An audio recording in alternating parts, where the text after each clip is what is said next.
बच्चों कैसे हैं आप सभी? आई होप अच्छे होंगे, राइट। चलिए मैं योगिता प्रजापति टीचर पे आप सभी को स्वागत करती हूँ और आज मैं आपके लिए लेके एक्सरसाइज 6.4 का क्वेश्चन नंबर 2। तो प्लीज ध्यान समझिएगा, इंपॉर्टेंट समय बच्चों, और साथ ही लाइक शेयर करना मत भूलेगा। ओके, आइए स्टार्ट करते हैं। देखिए क्या कहना है इसमें, एक समलंब एबीसीडी जिसमें एबी समांतर है डीसी के, इसके विकर्ण परस्पर बिंदु ओ पर प्रतिच्छेद करते हैं। यदि एबी बराबर है 2CD तो त्रिभुजों एओबी और सीओडी के क्षेत्रफलों का अनुपात ज्ञात कीजिए। तो चलिए सबसे पहले आप ड्रॉ में आ जाइए। एबीसीडी एक समलंब मैंने चतुर्भुज बनाया है आपके सामने। अब इसमें हमें एबी समांतर, ये एबी रेखा, इसे किसके समांतर बताया गया है? डीसी रेखा के, राइट। अब इसके विकर्ण, तो हम विकर्ण बना लेते हैं बच्चों। बी को यहाँ पर डी से मिला देंगे तो एक विकर्ण हमारा ये बन जाएगा। उसी प्रकार ए को सी से मिला देंगे तो दूसरा विकर्ण हमारा यहां बन जाएगा। और ये दोनों विकर्ण किस बिंदु को प्रतिच्छेद कर रहे हैं? तो ये विकर्ण प्रतिच्छेद कर रहे हैं बिंदु ओ पर। तो यहां पर बिंदु ओ बना देते हैं। यहां तक कोई डाउट आपको? अब क्या कहा गया है, हमें दिया गया है जो AB है वो 2CD के बराबर है। जो आप CD रेखा देख रहे हैं वो डबल CD के बराबर क्या है हमारा AB। तो त्रिभुजों AOB, मतलब कि AOB इसका और COD इसके जो क्षेत्रफल है उनका हमें अनुपात ज्ञात करके बताना है, राइट। तो पहले मैं आपको बता देती हूँ। सबसे पहली बात तो यहाँ पे प्रमेय 6.6 का यूज होगा और इसके क्षेत्रफलों का, इन दोनों त्रिभुज के क्षेत्रफलों का अनुपात हम तब बता पाएंगे जब ये दोनों त्रिभुज आपस में समरूप होंगे। तो पहले तो हमें इन्हें समरूप बताना है, राइट। तो चलिए सबसे पहले हमें जो दिया गया है वो हम लिख लेते हैं बच्चों। क्या दिया गया है? ABCD एक समलंब चतुर्भुज है।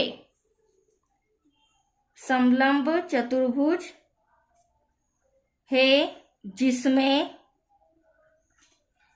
हमें दिया गया है AB समानांतर है, AB समांतर है DC के, एवं जो AB रेखा है वह 2CD है, राइट। जो AB है बराबर है 2CD। यहां तक कोई डाउट आपको? यह हमें दिया गया था। अब यहां पर मैं थोड़ा सा आपको समझाती हूं। यहां हम क्या करेंगे बच्चों, AB तो यहीं रहने देते हैं, इंटू का CD कहाँ आ जाएगा? डिवाइड में आ जाएगा। इक्वल्स टू में यहां पर क्या बचा? 2, और डिवाइड में कुछ नहीं तो हम 1 से 1 लेते ही हैं। इसे मैं ले रही हूं इक्वेशन नंबर 1 क्योंकि इसका यूज लास्ट में होगा जिससे हमारा क्षेत्रफल का अनुपात निकल जाएगा, राइट। अब देखिए ज्ञात करना है, तो क्या ज्ञात करना है? हमें सम के अंदर दिया गया है त्रिभुज AOB का क्षेत्रफल और COD का क्षेत्रफल और इनका अनुपात बोला गया है। तो हम डिवाइड में लिखेंगे। पहले त्रिभुज AOB का क्षेत्रफल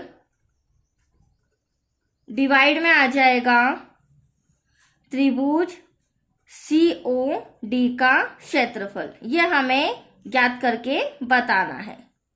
इक्वल्स टू क्वेश्चन मार्क। अब चूंकि मैंने अभी आपको बोला था बच्चों, दोनों क्षेत्रफल तब फाइंड कर पाएंगे हम जब ये दोनों त्रिभुज आपस में समरूप होंगे। कौन सा? AOB और COD। और दो त्रिभुज आपस में समरूप कब होते हैं? या तो उनकी संगत भुजाएं आपस में बराबर हो या फिर उनके संगत कोण आपस में बराबर हो। उसके बाद हम इन दोनों त्रिभुज को समरूप बता पाएंगे। तो चलिए अब ये दोनों त्रिभुज हम लेंगे, त्रिभुज AOB तथा त्रिभुज COD में। अब देखिए मैंने एक और ड्रॉ बना के रखा है, यहां पे ध्यान से समझिएगा बच्चों क्या क्या चीज हमें इसमें देखने को मिल रही है। तो सबसे पहले आप देख रहे होंगे ड्रॉ के अंदर, अगर मैं इस O की बात करूं, बिंदु O की, ठीक है, इससे हमारा एक ऊपर वाला एंगल भी बन रहा है और एक नीचे वाला एंगल भी बन रहा है। मतलब कि O ऐसा कॉमन है एंगल है जिससे ऊपर वाला त्रिभुज भी और नीचे वाला त्रिभुज भी बन रहा है, जिसे हम क्या कहते हैं? शीर्षाभिमुख कोण। तो एटलीस्ट मैं यहाँ पर बोल सकती हूँ एंगल O जो है वह एंगल O के बराबर है। क्यों बराबर है? क्योंकि यह शीर्षाभिमुख कोण है। तो यह आपको ब्रैकेट में लिखना कंपलसरी है, राइट। चलिए सेकेंड, अब आप ध्यान से देखिएगा ड्रॉ में ABCD।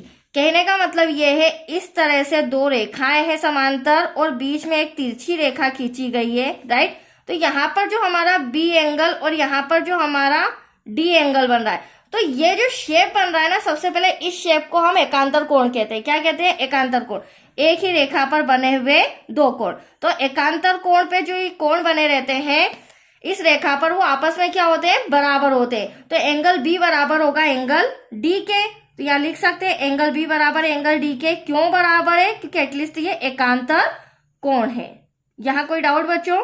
ठीक है, ऐसे दो कोण तो मैंने बराबर बता दिए। अब आप देख सकते हैं ड्रॉ के अंदर बी से ए से सी और सी से डी, उल्टा जेड समझ सकते हैं आप।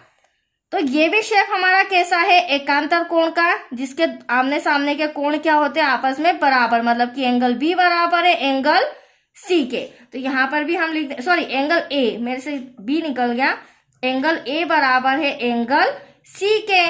क्यों बराबर है? क्योंकि ये एकांतर कोण है। तो यहां तक कोई डाउट? अब मैंने इन दोनों त्रिभुज में 3 एंगल बराबर बता दिए हैं, राइट। तो यहाँ पे कौन सी समरूपता कसौटी लगेगी बच्चों?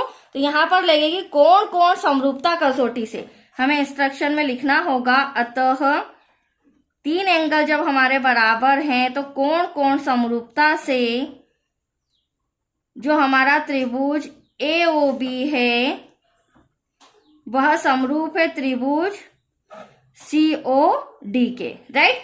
और ये दोनों त्रिभुज जब आपस में समरूप है तो अब हम इनकी भुजाएं आपस में आनुपातिक, मतलब कि बराबर बता सकते हैं। AB बराबर होगा DC के, OD बराबर होगा OB के और OA बराबर होगा OC के। That's clear.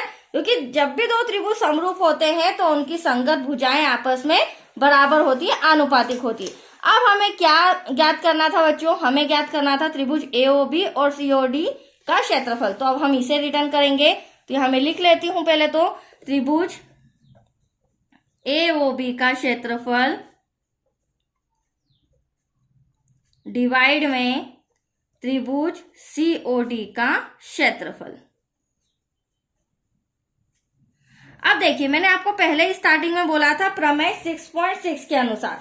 तो प्रमेय 6.6 क्या कहती है बच्चों? यहां पर हम लिख भी देंगे ब्रैकेट में, यहां लिख देती हूं मैं प्रमेय 6.6 के अनुसार, राइट। तो प्रमेय 6.6 क्या कहती है? दो त्रिभुज, देखो मैं ड्रॉ में समझाती हूं, दो त्रिभुज आपस में जब समरूप होते हैं तो उन त्रिभुजों के क्षेत्रफलों के अनुपात, क्षेत्रफलों का जो अनुपात होता है इनकी संगत भुजाओं के अनुपात के वर्ग के बराबर होता है। तो संगत भुजा कौन कौन सी? ABDC, अभी मैंने आपको ओरल बताया था।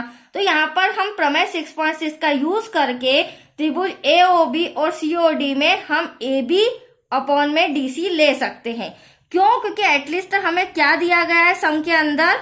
DC की जगह मैं CD भी लिख सकती हूँ। हमें सम के अंदर ये दोनों भुजाएं दी गई है। तो मैं फिर से आपको एक्सप्लेन कर देती हूँ। दो समरूप त्रिभुजों के क्षेत्रफलों का जो अनुपात होता है इनकी संगत भुजाओं के अनुपात के, देखो मैंने अनुपात में लिया AB अपॉन में CD, अनुपात के वर्ग के बराबर होता है। तो ये मैंने वर्ग भी लगा दिया। अब हमें सम के अंदर AB और CD दिया है। वैसे तो तीनों भुजाएं आपस में बराबर होती है, बट हमें AB और CD से इसे फाइंड कर लेंगे। तो यहां पर मैं लिखूंगी त्रिभुज AOB का क्षेत्रफल डिवाइड में आ जाएगा त्रिभुज COD का क्षेत्रफल। अब हम क्या करेंगे बच्चों? समीकरण 1 से, समीकरण 1 में आपने देखा होगा, मैंने स्टार्टिंग में ही बताया था आपको, यहाँ पर AB अपॉन में CD के प्लेस पर मैं क्या लिख सकती हूँ? 2 अपॉन में 1। तो यहाँ पर हम लिख लेते हैं AB के प्लेस पर 2 आ जाएगा, CD के प्लेस पर 1 आ जाएगा। तो अब हम सॉल्व करेंगे इनका brackets, that's your answer easily आ जाएगा। तो AOB का क्षेत्रफल लिखेंगे, देन डिवाइड में त्रिभुज COD का क्षेत्रफल लिखेंगे। इक्वल्स टू में क्या आ जाएगा? 2 2 जा 4, 1 1 जा 1। तो दैट्स योर आंसर 4:1। हमें यही इन दोनों क्षेत्रफलों का अनुपात हमने इसी अकॉर्डिंग बताना था। तो ये आपका आ चुका है, कितना आया है? 4:1 त्रिभुज AOB और COD का क्षेत्रफल। तो आया आपको समझ में बच्चों? बहुत ही सिंपल सम था, बट इम्पोर्टेंट पॉइंट ये है कि आपको प्रमेय 6.6 समझनी होगी, तभी आप आगे के सम कर पाएंगे। ओके, थैंक यू बच्चों।